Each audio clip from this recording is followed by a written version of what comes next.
Kappei has just released Arc 7 Chapter 36, and this video will be a summary of the chapter. I highly recommend you check out my Arc 7 Chapter 35 summary. Anyways, let's get into the video. The chapter begins with Louis being hyperactive as she shouts as they come into the vicinity of Chaos Flame. We see that Subaru is shocked by the city of Chaos Flame. This is a feeling he's had when it's come to different cities. For example, the waterscape city of Pristella and the architecture of Guaral were both cities which surprised Subaru. However, Chaos Flame had its own reasons to surprise Subaru. We see that despite Chaos Flame being a city that is a unity of all races, the buildings are all a mishmash of different styles. In other words, it personifies the word chaos. We see that there's a big castle in the middle of the city, similar to Lagunagar.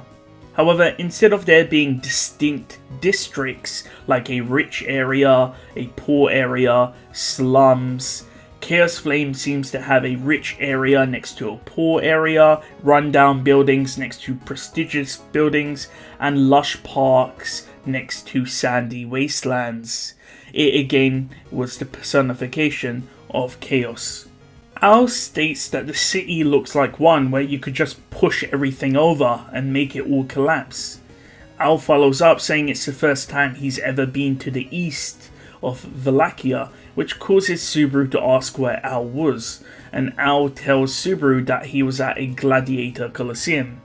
Of course, Al said this in a joking tone, but Subaru felt like he speaks like that in order to not make the other people in the conversation uncomfortable. As they get to the entrance, they pass a man with one eye. Subaru assumes that this person has some sort of special power, which is the reason why they're guarding the city. However, the man simply lets them through, much to Subaru's disappointment. It's explained that one-eyed folks can see slightly better than people with two eyes, but they don't have some insane power.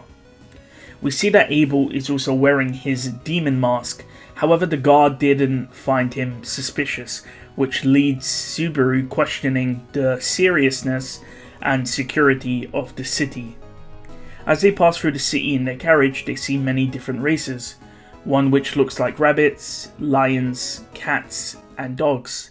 Some races look like lizards, and a group of people have very long hair. However, it's unknown if that's due to their race or whether or not that's some sort of design choice or clothing apparatus.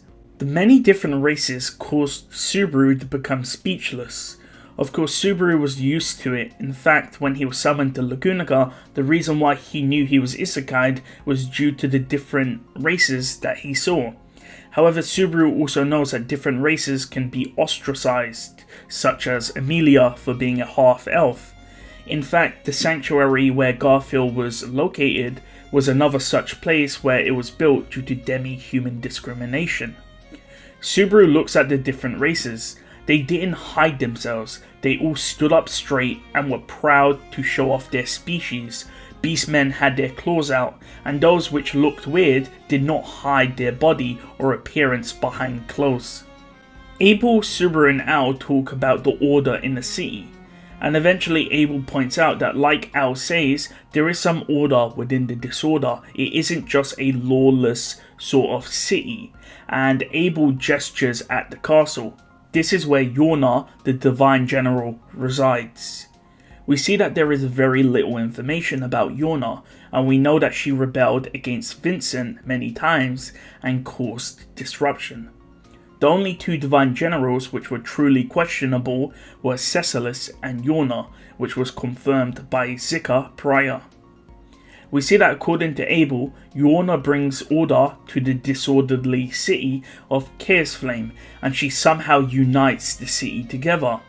This is one of the reasons why Abel didn't execute or remove her from being a 9 Divine General despite her trouble. We see that the cast already has an audience with the leader of the city, Yorna, so they head towards the Red Castle in the center of the city. They found an inn for the horse and carriage, and Abel handed Subaru a letter to give to Yorna. We see that the letter had a wax seal on it, but the seal was not embossed with an insignia or some form of official identifier. Abel explains that both of his tokens, which bore the Emperor's seal, were broken. One was by Subaru and the other was against Arakia, of course referring to the rings that Abel had. The first one was used against the Elgina, and the second one was used to cause a mana imbalance versus Arakia. We see that Abel won't be coming to speak to Yona himself. Subaru thinks it's weird because if he wasn't making any negotiation or reason to talk to Yona, then he could have just stayed in Guaral instead of coming to the city of Kersflame. However, Abel tells Subaru that he'll make his appearance later. He can't show his cards early, something which Subaru should know. Abel tells Subaru to deliver the letter without revealing it's from the Emperor. Subaru is unsatisfied, stating that he'll get thrown out of the door. However, Abel says that if they receive the letter, it will be fine. But Subaru has to be a bit creative in giving Yona the letter. Abel tells Subaru to look at the city, its structure, and use his intelligence to get some attention from Yona. Abel and Subaru talk more, and then Subaru and the gang head out. We see that they arrive at the Red Castle, but like the gate guard, they aren't really secure. They accept Subaru's request and organize a meeting with Yona, telling Subaru and the rest to wait for Yona to appear. They were making so much progress, Subaru was actually getting confused. He expected it to be much harder to arrange a meeting with Yona. They didn't even have to remove their weapons. We see that Medium, Al, and Subaru were the party that went to the Red Castle. Medium, Al, and Subaru talk about Subaru's relationship with Abel, about how they're always fighting. In fact, it's very similar to how Subaru was with Julius. Of course, now Subaru has a great respect for Julius based on what happened at the Pleiades Watchtower, albeit he won't ever say that to Julius's face. We see that Subaru and the rest were called on and led to the top of the castle for their meeting. What was interesting was that the girl leading them was wearing a kimono, and Subaru noticed that the castle had a Japanese design. The crew are led to a hall and told to wait.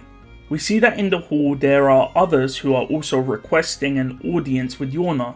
We see that Yona is shortly arriving, and Subaru thinks about how he will get the letter and give it to Yona herself. Al states he won't let anything bad happen to Subaru and tells him to not worry. Subaru moved up the Great Hall, coming in line with the other guests in the hall, and then sat down.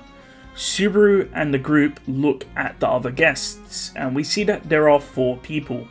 One of them is unarmed, and they seem to be the representative, and there are 3 people who have weapons. Subaru looked at the representative, but became shocked and let out a small voice. However, he ducked his head and tried to not attract suspicion. The representative did turn and look at Subaru, but turned away shortly after. Medium and Al didn't know what was up, but surely they'll experience the shock that Subaru just had, because the representative, which was opposite Subaru, had the same face of Abel, a person who wasn't supposed to be here, and the chapter ends. So yeah, it seems like this isn't actually Abel, it seems to be Chisha Gold. As you know, previously Abel talked about having a body double, and someone was of course in the city of Guaral. We learned that someone was most likely personifying the Emperor, and a lot of people speculate that is actually Chisha Gold. And so this is most likely confirmation that Chisha Gold is actually the person pretending to be Abel, or it could be some next big brain stuff and is actually Abel in the hall, although I don't believe it is. Apologies for the late upload. Tappy uploaded at a different time, so I didn't expect it, and so I didn't really edit much of the images, so the images are not really matching what I'm talking about. But anyways, thank you for watching.